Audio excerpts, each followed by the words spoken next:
O ex-presidente Jair Bolsonaro deve prestar depoimento à Polícia Federal na próxima terça-feira sobre supostas fraudes em cartão de vacinação contra a Covid-19. Carol Rosito é quem chega com a gente ao vivo aqui para poder esclarecer tudo isso.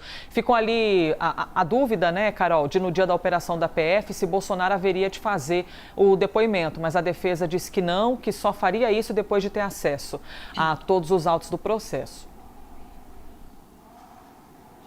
Oi, Elisa, bom dia para você, bom dia a todos. Agora a defesa, então, teve acesso a essas informações e, por isso, então, o depoimento do ex-presidente Jair Bolsonaro deve acontecer na próxima terça-feira, dia 17, né? Ele vai ser ouvido exatamente pela Polícia Federal, então, no âmbito desse inquérito, que apura supostas alterações nos cartões de vacinação contra a Covid-19 no sistema do Ministério da Saúde, justamente para beneficiar o ex-presidente, a filha dele e alguns integrantes, pessoas ligadas a Bolsonaro. A apuração é da nossa âncora Daniela Lima. A gente lembra que na semana passada, Elisa, a PF fez então essa operação, deflagrou essa operação, na ocasião ali realizando busca e apreensão, inclusive na residência de Bolsonaro, apreendendo o celular dele. Também aconteceu ali uma prisão preventiva do ex-ajudante de ordens de Bolsonaro, o tenente-coronel Mauro Cid. A PF quer entender exatamente, né, apura ali a existência de uma organização, uma estrutura criminosa que teria sido responsável, então, por inserir dados falsos no sistema do Ministério da Saúde para adulterar as informações em relação ao cartão de vacinação contra a Covid dessas pessoas, né, ligadas a Bolsonaro e também do ex-presidente. Segundo as investigações, essas inserções teriam acontecido de novembro de 2021 até dezembro de 2022, com o objetivo justamente de criar ali certificados de vacinação para burlar as restrições, ali as exigências sanitárias que eram exigidas aqui no Brasil em alguns lugares, especificamente para acessar prédios públicos, por exemplo, mas não só isso, mas também para conseguir viajar para o exterior, especificamente para os Estados Unidos, né, Elisa? O ex-presidente fez viagem para os Estados Unidos durante a pandemia, mais recentemente também no final do seu mandato. Lembrando que essa operação foi autorizada pelo ministro Alexandre de Moraes, que é o relator do caso. No dia da deflagração da operação da PF, Bolsonaro chegou a dizer ali na porta da sua casa que negou, né, mais uma vez, que tenha tomado qualquer dose da vacina contra a Covid-19, também negou que tenha acontecido qualquer tipo de alteração no seu cartão de vacinação. A ex-primeira-dama Michele Bolsonaro também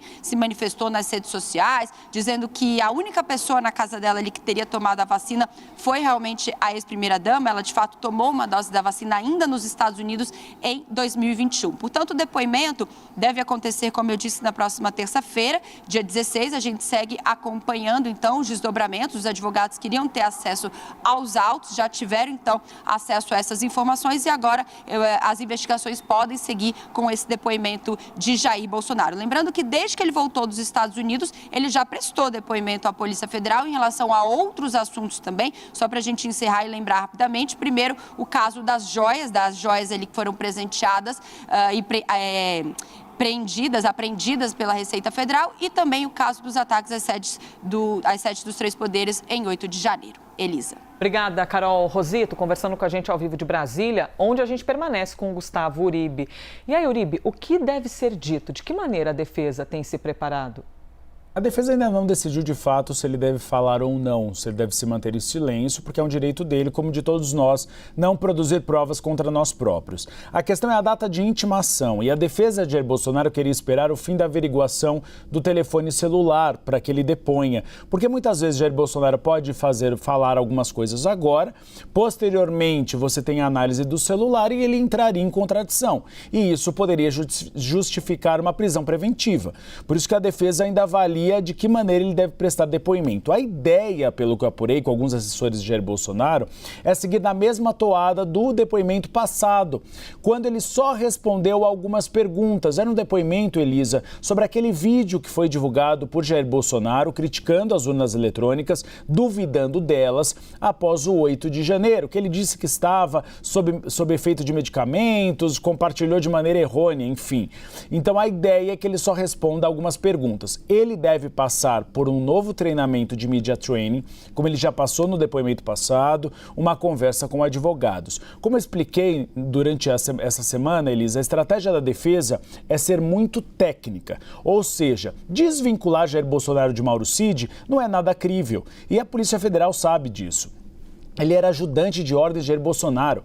Quem é ajudante de ordens cumpre ordem de presidente, não age ao seu bel prazer e muito menos tem ascendência sobre decisão de presidente da República. Então, desvinculá-los é muito difícil. Então, é Jair Bolsonaro apregoar e defender a versão de que não há provas de que ele mandou inicialmente fazer aquela alteração, ou seja, o registro falso de vacinação.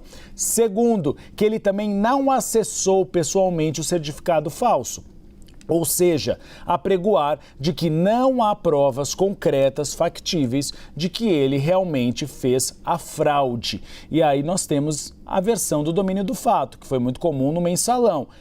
Cumpre-se a ordem daquele que era superior. Resta saber se realmente o Supremo Tribunal Federal, nessa investigação, seguirá nessa toada ou não. Ou se o superior não sabia, né? Aquela discussão velha, né, Uribe? Como é que pode o presidente não se lembra? Isso. Quem tem memória lembra disso tudo. Até porque cada cafezinho que eu peço aqui, eu aviso a Elisa, que é minha patroa. Que tô cuidando dessa tua gastrite, viu? Que não existe, mas tô de olho em tanto café que você toma aí com as suas fontes, tá, Gustavo Uribe? Vive nas cozinhas por aí descobrindo as coisas para contar pra gente aqui ao vivo, na CNN. E na Copa aqui da CNN Brasil para saber bastidores daqui.